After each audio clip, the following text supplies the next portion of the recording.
the amount of capital that you need to build global businesses has probably collapsed.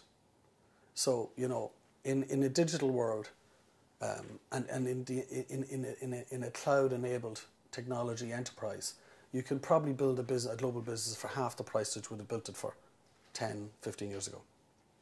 When we go to the seed capital side, I don't necessarily, and people probably contradict me on this, think that it's the quantum of seed capital that's available.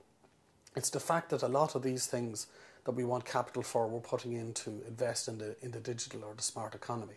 And those things are so intangible for somebody to try and understand, to put the money up, that it's only going to come from very sophisticated investors. So I just think it's a very difficult industry to understand and to fund. You know, people also talk about getting seed capital from the banks, and I think it'd be helpful if we just stopped talking about that. Because the banks were never a source for the technology industry of seed capital, ever. And it's quite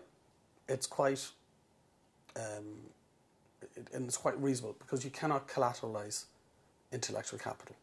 You can't put it in the bank, and if you don't pay me, I'll take it, because it's in people's heads. And I think, again, that's something that goes into the media and is misrepresented.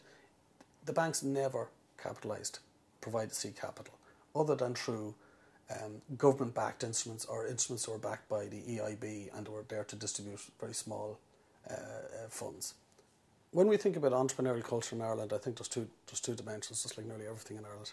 There is the private sector, and I think Ireland, when you step outside of North America and possibly Israel, is probably one of the most entrepreneurial countries in the world. Very strong, lots of ideas, lots of energy, and people aren't afraid to become entrepreneurs and go and become self-employed. I think you have to respect that some areas of government and the public sector are very supportive and amazingly competitive in comparison to their peer organisation internationally. But other components just aren't there. Our education system isn't there. I don't think our universities are there. I don't think that all arms of the local government infrastructure to help us develop is there. The development agencies, I do believe, are there. And I think if we look, and if I see what's happening on the ground, I basically think what will happen is they'll be left behind. Entrepreneurs in the private sector will find other ways of getting talent, other ways of achieving their goals, and these people will be left basically arguing among themselves. And I think the university sector in particular has to really challenge itself whether it can meet the pace of the demands of what the market is going to require to bring Ireland to really become that smart economy. And I think they're risking being left out of it.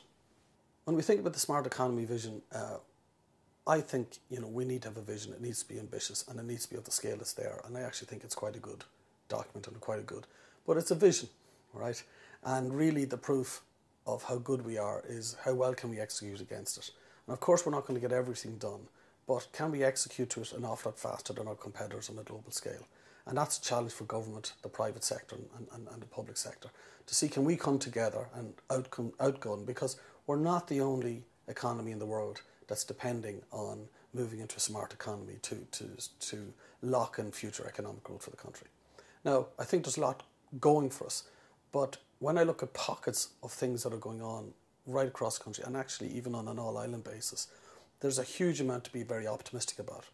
If we can't find a way to connect that together and to be efficient, we may lose out an awful lot of the benefit of the thinking that we put in behind it.